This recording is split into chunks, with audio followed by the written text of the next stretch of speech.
ഇനി അടുത്ത് ഐക്യരാഷ്ട്ര സംഘടനയുടെ അധികാര പരിധി. ഐക്യരാഷ്ട്ര സംഘടനയെ കൂടുതൽ പ്രസക്തമാക്കുന്നതിന് അംഗരാജ്യങ്ങളിലെ നേതാക്കന്മാർ ഒന്നിച്ചു ചേർന്ന് താഴെ പറയുന്ന നടപടികൾ സ്വീകരിക്കാൻ തീരുമാനിച്ചു. ഒരു സമാധാന നിർമ്മാണ കമ്മീഷൻ രൂപീകരിക്കുക, അഥവാ പീസ് ബിൽഡിംഗ് കമ്മീഷൻ രൂപീകരിക്കുക. ഭീകരവാദത്തെ അതിൻ്റെ എല്ലാ രൂപങ്ങളിലും ഭാവങ്ങളിലും അപലപിക്കുക. ദേശീയ ഗവൺമെൻറ്റുകൾ പൗരന്മാരെ ക്രൂരതകളിൽ നിന്ന് സംരക്ഷിക്കുന്നതിൽ പരാജയപ്പെട്ടാൽ ആ പൗരന്മാരുടെ ഉത്തരവാദിത്തം അന്തർദേശീയ സമൂഹം ഏറ്റെടുക്കുക. മനുഷ്യാവകാശ കൗൺസിൽ രൂപീകരിക്കുക. 2006 ജൂൺ 19 രൂപീകൃതമായ ഹ്യൂമൻ റൈറ്റ്സ് കൗൺസിൽ. ഒരു ജനാധിപത്യ ഫണ്ട് രൂപീകരിക്കുക.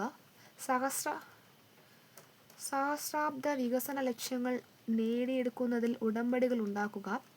ട്രസ്റ്റിഷിപ്പ് കൗൺസിൽ അവസാനിപ്പിക്കുന്നതിൽ ധാരണയിലെത്തുക. അടുത്ത് ഏകധ്രുവ ലോകത്തിലെ ഐക്യരാഷ്ട്ര സംഘടന. സോവിയറ്റ് യൂണിയന്റെ പതനത്തോടെ ശീതസമരം ഇല്ലാതാക്കുകയും ലോകം ഇരുധ്രുവ ലോകത്തിൽ നിന്ന് ഏകധ്രുവ ലോകമായി മാറുകയും ചെയ്തു. അമേരിക്കൻ മേധാവിത്വത്തെ നിയന്ത്രിക്കാൻ ഏകധ്രുവ ലോകത്തിൽ ഐക്യരാഷ്ട്ര സംഘടനയ്ക്ക് കഴിഞ്ഞില്ല. കാരണം സോവിയറ്റ് യൂണിയൻ ഇല്ലാതായതോടെ അമേരിക്ക ലോകത്തിലെ ഏക മേധാവിത്വ ശക്തിയായി മാറി. അമേരിക്കയുടെ സൈനിക സാമ്പത്തിക ശക്തിയെ വെല്ലുവാൻ മറ്റു രാജ്യങ്ങൾക്ക് ശേഷിയില്ലാതായി. അതിനാൽ അമേരിക്കയ്ക്ക് ഐക്യരാഷ്ട്ര സംഘടനയുടെ നിർദ്ദേശങ്ങളെ അവഗണിക്കാൻ കഴിയും. ഐക്യരാഷ്ട്ര സംഘടനയ്ക്കുള്ളിൽ അമേരിക്കയ്ക്ക് മേൽക്കോയ്മയും സ്വാധീനവുമുണ്ട്. ഐക്യരാഷ്ട്ര സംഘടനയുടെ വാർഷിക ബഡ്ജറ്റിലേക്ക് ഏറ്റവും കൂടുതൽ സംഭാവന നൽകുന്ന രാജ്യമാണ് അമേരിക്ക.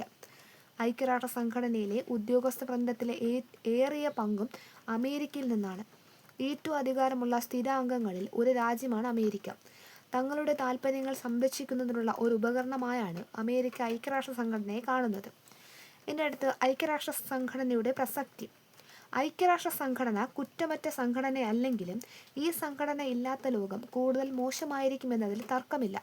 രാജ്യങ്ങൾ തമ്മിലുള്ള പരസ്പര ആശ്രയത്വം വർദ്ധിച്ചു വരുന്ന സാങ്കേതിക വിദ്യയുമൊക്കെ ഐക്യരാഷ്ട്ര സംഘടനയുടെ പ്രാധാന്യം വർദ്ധിപ്പിക്കുന്നു. ജനപ്പെരുപ്പം, അഭയാർത്ഥി പ്രവാഹം, കുടിയേറ്റം, ഭീകരവാദം, മതമൗലികവാദം, കാലാവസ്ഥാ വ്യതിയാനം, ആഗോളതാപനം, പകർച്ചവ്യാധികൾ തുടങ്ങിയവ ഗുരുതരമായ പ്രശ്നങ്ങൾ ലോകസമാധാനത്തിനും സുസ്ഥിരതയ്ക്കും വെല്ലുവിളി ഉയർത്തിക്കൊണ്ടിരിക്കുന്ന സാഹചര്യത്തിൽ അവയെ നേരിടാൻ ഐക്യരാഷ്ട്ര സംഘടന ആവശ്യമാണ്. യുദ്ധങ്ങളും സംഘർഷങ്ങളും അവസാനിപ്പിക്കുന്നതിന് രൂപം നൽകിയ സംഘടനയാണ് ഐക്യരാഷ്ട്ര സംഘടന. അതുകൊണ്ട് യുദ്ധങ്ങളും സംഘർഷങ്ങളും നിലനിൽക്കുന്നിടത്തോളം ഐക്യരാഷ്ട്ര സംഘടനയുടെ പ്രസക്തി ഉണ്ടാവും. ഇനി അടുത്ത് മോസ്റ്റ് ഇമ്പോർട്ടൻറ്റ് UN അന്താരാഷ്ട്ര വർഷങ്ങൾ. 1959-60 മുതലാണ് അന്താരാഷ്ട്ര വർഷങ്ങൾ ആചരിച്ചു തുടങ്ങിയത്. 1959 മുതൽ 60 വരെ അന്താരാഷ്ട്ര അഭയാർത്ഥി വർഷം, 1967 അന്താരാഷ്ട്ര ടൂറിസം വർഷം, 1968 അന്താരാഷ്ട്ര മനുഷ്യാവകാശ വർഷം, 1970 അന്താരാഷ്ട്ര വിദ്യാഭ്യാസ വർഷം, 1971 അന്താരാഷ്ട്ര വർണ്ണവിവേചന വിരുദ്ധ വർഷം, 1974 അന്താരാഷ്ട്ര ജനസംഖ്യാ വർഷം, 1975 അന്താരാഷ്ട്ര വനിതാ വർഷം, 1978-79 അന്താരാഷ്ട്ര അയിത്ത വിരുദ്ധ വർഷം, 1979 അന്താരാഷ്ട്ര ശിശു വർഷം, 1981 അന്താരാഷ്ട്ര വികലാംഗ വർഷം, 1983 അന്താരാഷ്ട്ര വാർത്താവിനിമയ വർഷം, 1985 അന്താരാഷ്ട്ര യുവജന വർഷം, 1986 അന്താരാഷ്ട്ര സമാധാന വർഷം, 1990 അന്താരാഷ്ട്ര സാക്ഷരതാ വർഷം,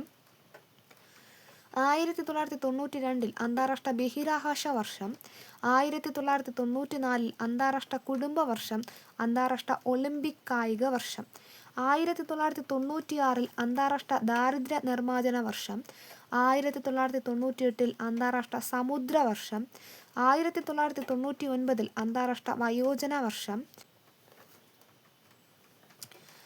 2000 അന്താരാഷ്ട്ര സമാധാന സംസ്കാര വർഷം, അന്താരാഷ്ട്ര കൃതജ്ഞതാ വർഷം, 2001 അന്താരാഷ്ട്ര സന്നദ്ധ സേവക വർഷം, 2002 അന്താരാഷ്ട്ര ഇക്കോ ടൂറിസം വർഷം, അന്താരാഷ്ട്ര പർവ്വത വർഷം, 2003 അന്താരാഷ്ട്ര ശുദ്ധജല വർഷം,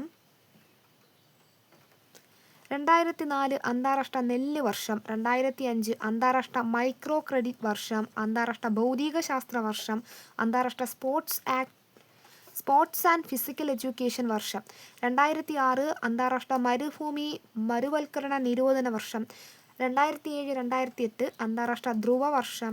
2008 അന്താരാഷ്ട്ര ഉരുളക്കിഴങ്ങ് വർഷം. അന്താരാഷ്ട്ര ശുചിത്വ വർഷം. 2008 അന്താരാഷ്ട്ര ഉരുളക്കിഴങ്ങ് വർഷം. അന്താരാഷ്ട്ര ശുചിത്വ വർഷം. അന്താരാഷ്ട്ര ഭൗമവർഷം. 2009 അന്താരാഷ്ട്ര പ്രകൃതിദത്ത നാര് വർഷം. അതുപോലെ അന്താരാഷ്ട്ര ജ്യോതിശാസ്ത്ര വർഷം. 2010 അന്താരാഷ്ട്ര ജൈവ വൈവിധ്യ വർഷം. 2011 അന്താരാഷ്ട്ര വനവർഷം. അന്താരാഷ്ട്ര രസതന്ത്ര വർഷം. 2012 അന്താരാഷ്ട്ര സഹകരണ വർഷം. 2013 അന്താരാഷ്ട്ര ജലസഹകരണ വർഷം. 2014 അന്താരാഷ്ട്ര അടുക്കളത്തോട്ട വർഷം. 2005 അന്താരാഷ്ട്ര മണ്ണ് വർഷം. അന്താരാഷ്ട്ര പ്രകാശ വർഷം. 2016 അന്താരാഷ്ട്ര പയർവർഗ വർഷം. 2015 അന്താരാഷ്ട്ര മണ്ണ് വർഷം. അന്താരാഷ്ട്ര പ്രകാശ വർഷം. 2016 അന്താരാഷ്ട്ര പയറുവർഗ വർഷം. 2017 അന്താരാഷ്ട്ര സുസ്ഥിര ടൂറിസം വികസന വർഷം. 2019 അന്താരാഷ്ട്ര തദ്ദേശ ഭാഷാ വർഷം. 2020 അന്താരാഷ്ട്ര സസ്യാരോഗ്യ വർഷം. അന്താരാഷ്ട്ര നഴ്സ് ആൻഡ് പ്രസവ ശുശ്രൂഷ വർഷം. 2021 അന്താരാഷ്ട്ര സമാധാന പ്രത്യാശ വർഷം. അന്താരാഷ്ട്ര പഴം പച്ചക്കറി വർഷം. അന്താരാഷ്ട്ര സർഗാത്മക സാമ്പത്തിക സുസ്ഥിര വികസന വർഷം. അന്താരാഷ്ട്ര ബാലവേല നിർമ്മാർജ്ജന വർഷം. 2022 അന്താരാഷ്ട്ര കൈത്തൊഴിൽ മത്സ്യബന്ധന ജലകൃഷി വർഷം. ഗ്ലാസ് വർഷം. 2023 അന്താരാഷ്ട്ര മില്ലറ്റ് വർഷം. 2024 അന്താരാഷ്ട്ര ക്യാമറഡ് വർഷം. 2025 അന്താരാഷ്ട്ര ഹിമാനി സംരക്ഷണ വർഷം. അന്താരാഷ്ട്ര സമാധാനത്തിൻ്റെയും വിശ്വാസത്തിൻ്റെയും വർഷം. അന്താരാഷ്ട്ര സഹകരണ വർഷം. അന്താരാഷ്ട്ര ക്വാണ്ടം സയൻസ് ആൻഡ് ടെക്നോളജി വർഷം. 2026 അന്താരാഷ്ട്ര പാസ്റ്ററലിസ്റ്റുകൾ വർഷം.